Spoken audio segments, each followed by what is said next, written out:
Welcome to Design Your Life in Business, the podcast for leaders by BrightMind Consulting Group.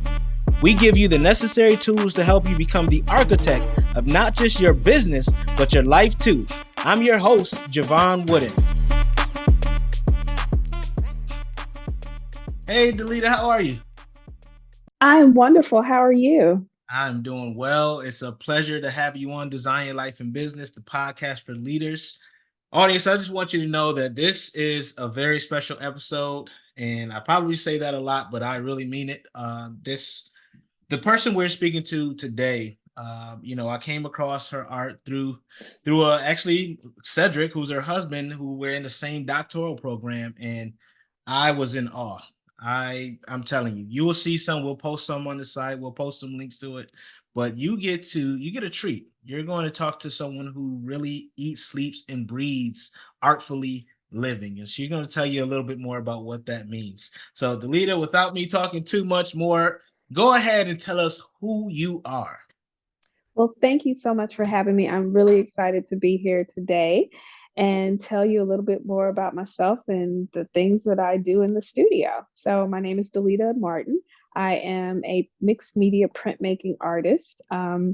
I dabble in a lot of different mediums, mainly printmaking, but I also bring drawing, painting, hand stitching, all those sorts of things into my work as well. And now I am on a new journey of bringing art into the everyday life of everyday people. So, with that said, we have to talk about how you even got started on this art journey. Wow. Well, I was literally 5 years old, and my father was an artist, and I have grown up among artists, so to speak, quilters, writers in my family. So art was just kind of like an everyday thing. So I always tell people I grew up in an art school. And so my love for art goes, all the way back to then. And it was just something I always knew that I was going to be an artist. And it was just a matter of how that was going to manifest. And so I pursued art all my life, majored in art at Texas Southern University. And, even though I had, so quote unquote, a day job, I still pursued my art until I was able to realize that dream fully. So now I'm a full-time artist in my studio, Black Box Press.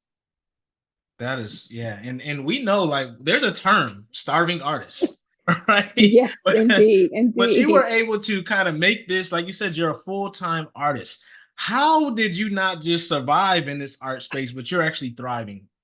I think it's partially staying focused, but I always tell people, it is possible to have a thriving career in the arts. It's a lot of work. Do not get me wrong. I think a lot of people look at artists and they think, oh, you just wake up and you just do the thing. Well, that's not totally true. Being an artist is a constant hustle. You're wearing a business hat, but you're also wearing a creative hat, and you're trying to figure this thing out. So I think that, unfortunately, we don't have one of those careers where you just kind of wake up and it's like, I go to school, I graduate, I do an internship, my first position will be in the mail room. From there, I'll go to this position. We don't have that. But it's also a blessing because we're able to take our careers and make it what we want it to be. And I think I worked really hard, and it was challenging, but it was well worth it. You're well cited. Your works have been in tons of museums. I believe it was even in a movie, right? The Yes, the portrait, right? the letter, The le- the the photograph. letter. That, I think was it the photograph? The The photograph. photograph. That's, I knew it was something Yes, like that. The the photograph. photograph. Yes, the Yes, photograph yes. with Issa Rae. So how, I mean, that blows my mind, because you were just talking about that, and a lot of artists that I run into, they're living literally like, work by work, right? So they may Yes. sell a work for $5,000, but then it's crickets for months. So how did you build it where you are, you're well known, you're seen in all these things, you have art in Mhm. movies, mainstream movies, not just a movie, right? Not a B, C type screen.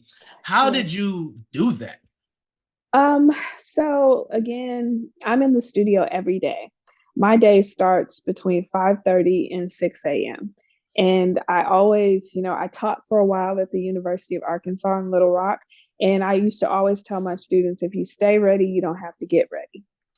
And so it's really important to continue to produce work. You have to be in the studio, you have to be producing, you also have to be connecting with the art world. So going to exhibitions, making relationships and building relationships with curators and arts administrators, all of those things are extremely important. But the most important thing of all of that is have the work. You have to do the work.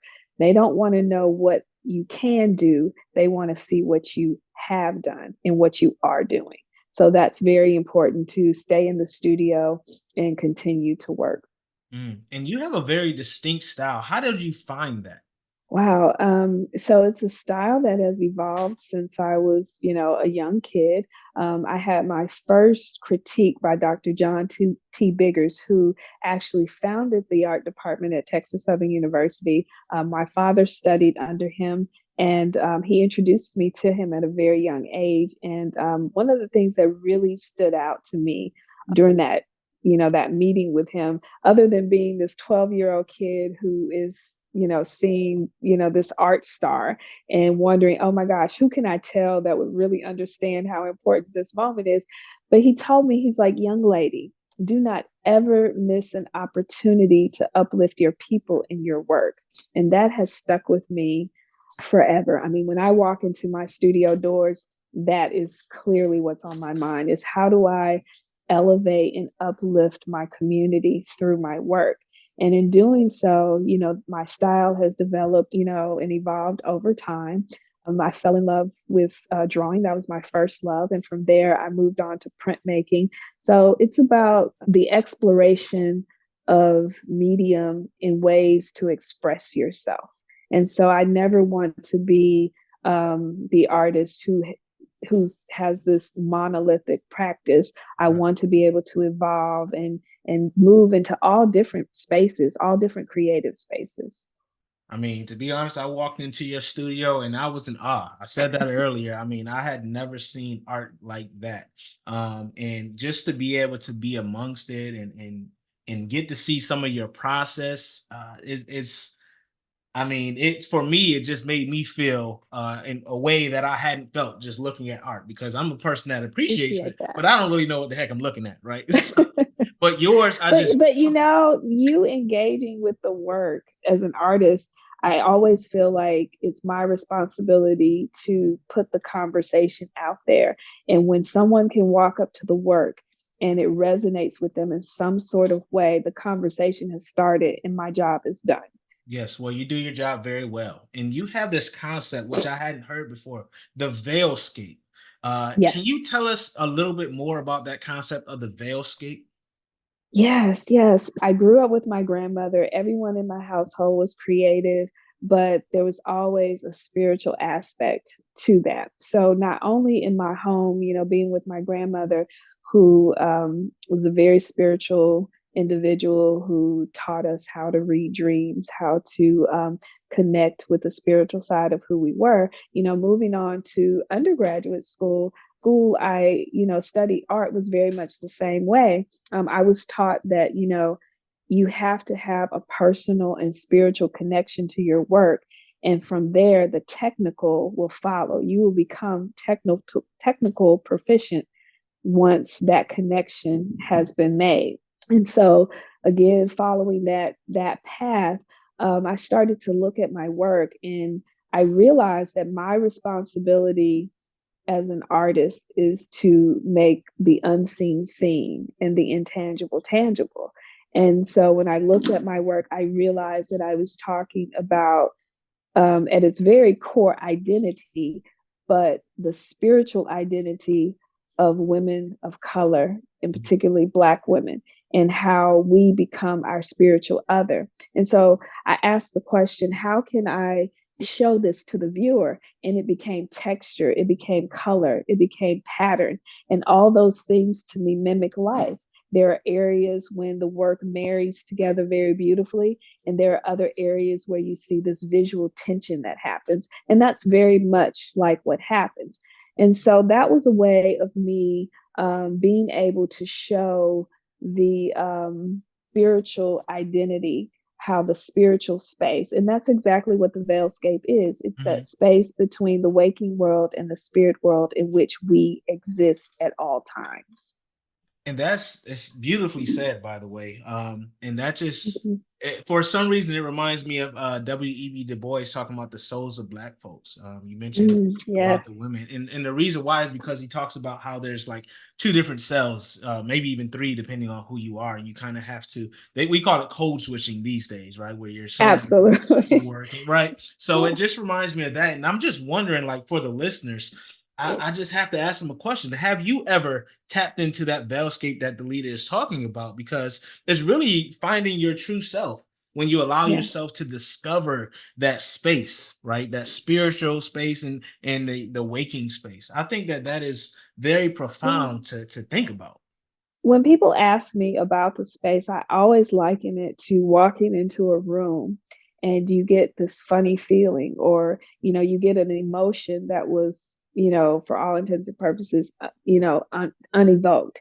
But you get this feeling. It's that fingerprint. That's the space that I'm Mhm. talking about, that space that you can't quite touch, but it's there. Children exist in that space all the time. It's only when we as adults start to tell them, oh, no, that's imaginary, that's make believe, that's not real, when in fact it is. But Wow. children transition in and out of that space seamlessly, and they recognize it. It's just us as adults that do not, until we take the time and open ourselves up to be able to connect in a way that allows us to feel, to hear, to see in that space. Yeah, and that's something that it's a practice, right? It is It indeed. really makes me think about mindfulness and meditation and really just being, because that's the only way we can get Absolutely. there. Absolutely. Absolutely. That's my daily practice is, I come into the studio between 5:30 and 6. I initially make a pot of tea. I go sit on my porch and I watch the sunrise. And Mm. that's a way of me to allow myself to calm, to open myself up to receive what needs to be received in the studio. Absolutely. And you mentioned tea, so you know where I'm going. I know where Dima you're going. Designs and Dima Tea. Can you tell us a Yes. little bit more about? I mentioned Artfully Living, and this is a part of that Artfully Living movement that you are creating.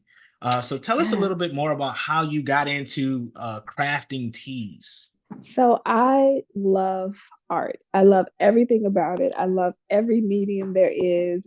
I'm always trying to learn more and to experience more in that space.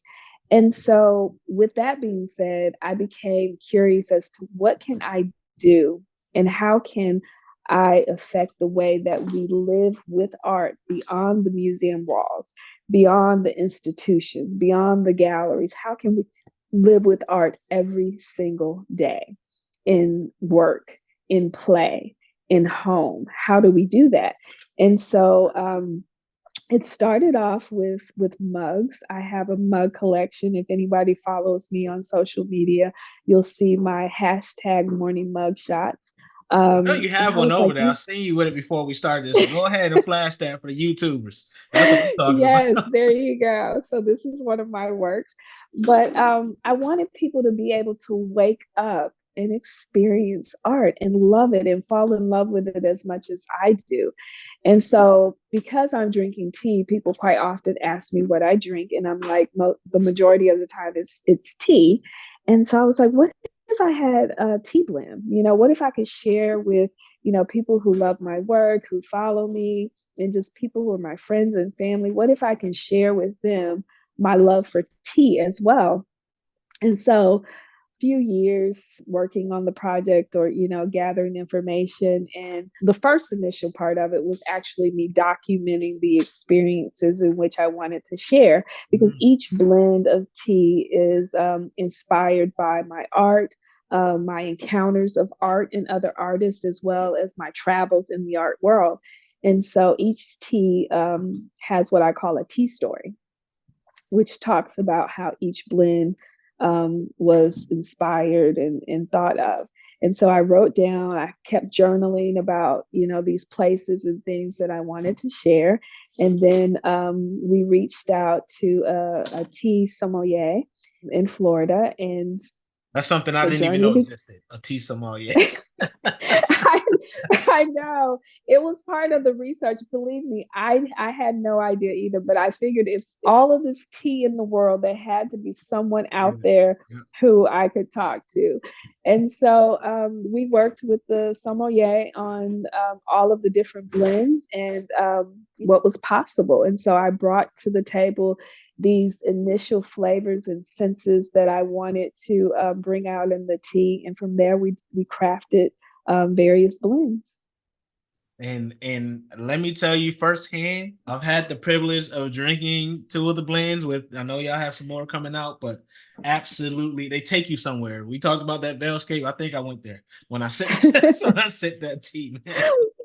That's wonderful. It was, yeah, it was so good. The ingredients are so fresh. You can literally see like the chunks of ginger and papaya and all this, everything that's in there. You can tell.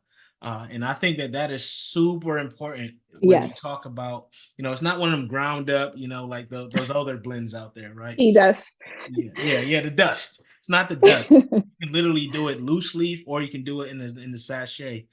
So it just speaks to the research that you've done and how you do everything. I've had the privilege of Yes. knowing you for a few months. It feels like longer, but it's been a few months. And I see the work that you put into every single thing you put out there. And I think even I've learned from something from that, about showing up as your best self, right? You never half-ass Yes, anything. absolutely. So I'm excited to see what else you have coming up. Just Lots of good stuff. tell us. This is the best time to say it. Tell us, what do you have coming up? Well, I have lots of things coming on the exhibition side. I have a solo exhibition that will be opening July 28th on Martha's Vineyard. First African American woman to have a solo exhibition at the Featherstone Hold on, we there got on we the got to islands. celebrate that. I mean, it's still crazy that we're saying the first African American woman on anything in 2024, but that is amazing. That is so dope. Indeed. And you're opening so many doors for Indeed. other people. I'm so excited about this exhibition and what it's going to do for other artists and future artists that come after me. So I'm really, really proud of this moment. So on the Delita Designs side, we have more tea that is coming out very soon. But we also have an apparel side to Delita Designs where, I want to invite the viewer to become part of the muse. Their story and how they exist in the Veilscape and in the world is just as important. And so I want them to be able to do that. So I have created scarves that feature artwork. They are called Veilscape scarves, and they feature the Veilscape. And so we will be coming out with new scarves as well. And right now, we currently have one that's available called the Azul scarf, Veilscape scarf, and it's very beautiful. It's 100% silk. It's made in Italy. It has a hand rolled and hand stitched hem all the way around. So it was very important to me that everyone received the best of the best. I wholeheartedly believe in that. Yeah, and one of the keys to this, I know a lot of folks are listening, like that probably costs an arm and a leg, but one of the things you wanted to do with Dima Designs was make it as accessible, right? So Yes. tell us more about why that was important to you. I wanted it to be more accessible because I think about, I have gone into these high end stores and I just couldn't afford these beautiful things or what people deem as, beautiful high end quality. So I wanted to be able to share that with everyone. I want to reach across every line and every boundary that I can to pull people into the amazing space that I love so much and I know that they will love as well. And that's really important to me. The reason why I asked that is because if you see, I mentioned the tees, but also the scarf. You mentioned how it was created. It's from Italy. I mean, it really, for me, it feels, like something you would get from one of those high-end stores, but yet the price point is much lower than that. So I'm like, when I first Yes. seen being a business guy, being a business coach, I was like, man, what you selling this for? What? But that was one of the things when we started, working together was you said, no, I want this to stay accessible. I want people to be able to afford luxury Yes. and experience that in their own way. Because they deserve luxury. I mean, we Yes, work really hard in our everyday life. We do all of the things. You deserve luxury. You deserve to be cared for. You deserve to care for yourself. So it's really in part about self-care as much as it is about any being able to learn about art, being able to experience art in that way, being able to be the muse and, enjoying, tea that was, created and crafted with love and care and all of these things. I think that each person that encounters Delita Designs deserves that. absolutely. And that kind of lends to one of your core values, which is community. And Yes. you are bringing this to the people, right? So you have these tea parties you do, and you Yes. have so many ideas about creating like art communities, art spaces. But you said this isn't just for art, right? The artists, this is for No, everyone, for all. So it's tell for us more about everyone. that, and how community kind of blends into everything you do with your brands. Yeah. People ask me first and foremost, how, what inspires you to do your work? My community. Everyone around me inspires me. I am always working. I'm out in public and I'm watching the women, I'm watching the children, I'm watching the men, I'm watching how they live and how they exist in spaces. So my community inspires me. So of course, everything that I do, going back to what Dr. Biggers told me, never miss an opportunity to uplift your people in your work. That's exactly what it's about. It's about community. And so I remember, being a young artist, walking into these big museums and feeling this small and being shy and, thinking I don't know enough about art. I don't want people to feel that. I want people to feel beautiful. I want them to feel like they love art, like art can be a part of their everyday life. And so that's what this brand is about that very thing, is bringing art to the people in a way that it's quality, it's beautiful, and most of all, it's accessible. We all aspire for that when we set out to do it, but we don't all do it. So tell us tell us a little bit more about some of the challenges you faced along the way of making it accessible and for community. Because I know you had to have some things you're like, God dang, like what? Exactly. So I think, first of all, it was the challenge of figuring out how I would do this. I was asked at one point in time, what do you want your legacy to be, during an art talk? And I was like, whoa, that's a heavy conversation. And I think for the most part, I made something up until I got back to the studio and I was able to really think about it. And I was like, I want to be for other people and other artists what artists and people have done to inspire me. So I had to figure out what that looked like for me. And for me, it was taking art and making it accessible to the average everyday person. And so I started thinking about the teas, I started thinking about the mugs, and I started thinking about how can I bring this to them in a way that it's not gimmicky, in a way that it is respectful to the art and it's beautiful, but also very importantly, it's functional. So that took time to develop and decide. Finding someone to work with, to figure this thing out, because this is not, it's not my area. I am not a tea sommelier. I have no idea how it's created, but finding people to partner with, because again, that brings it all the way back to community, like yourself, finding people who have an expertise in an area that can help me fulfill goal of mine, this mission that I'm on. So all of those things were challenging. They just took a little time and research and a lot of effort to put into making it happen. Absolutely, and you are making it happen, and I am honored to be on the journey with you. I get to see the behind the scenes of everything coming Absolutely. up. So, before we get to what I call the by design segment, The people listening, I'm sure some folks are like, yeah, I wanted to do this, right? But I was afraid to Mhm. jump out, or it was didn't feel like the right time. What would you say to them about, just going ahead and following their purpose, their passion? It's very important to do that. Your story is just everything that you do is a part of your story and a part of who you are. And it's just as important as, the person down the street or, that high end brand that's wherever or whatever it is, your story is just as important and it needs to be pursued. It needs to come to life. Don't let time discourage you. This was not something that I created overnight. This was years in the making. When you're ready, set goals. When you're ready, it will happen and it can happen. The only thing that will stop your dream from coming true is you and the energy and time that you put into it. Those are the only two things. That's a bar right there, because it does take a lot of energy, right? Whatever you thought it Yes. was going to take, times that It by a takes few. twice as much. Yeah. Exactly. Absolutely. Well, thank Exactly. you for that insight. We're going to shift to the by design segment, where I ask every guest the same three questions. Are you ready? All right. All I'm right. ready. Let's do it. Let's do it. The first question is, what has been the hardest part about designing a life and business you don't need a vacation from?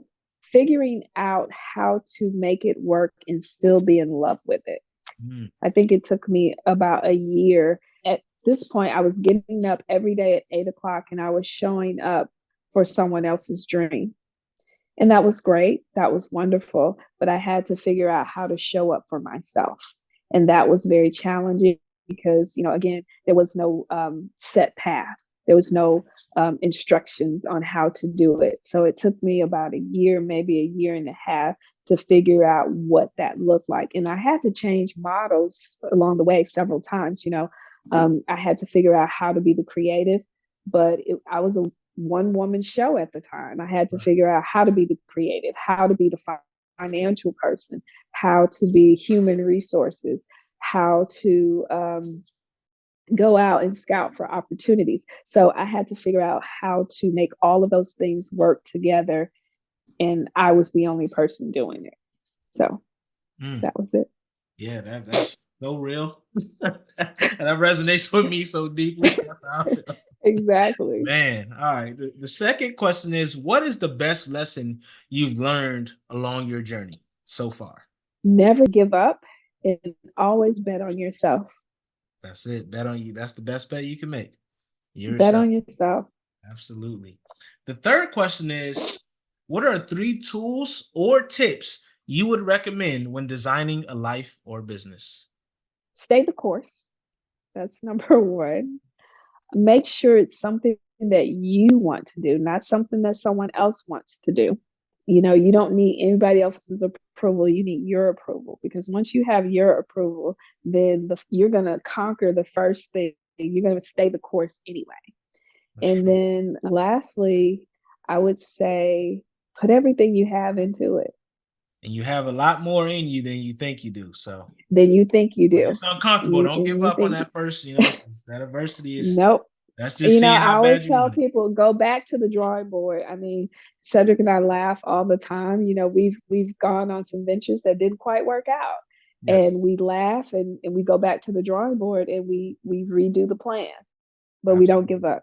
Absolutely. This life and this business is iterative, right? Yes. So no, I love that. Well, it's been such a pleasure, Delita, having you on. It's been a fun conversation. How can the people connect with you?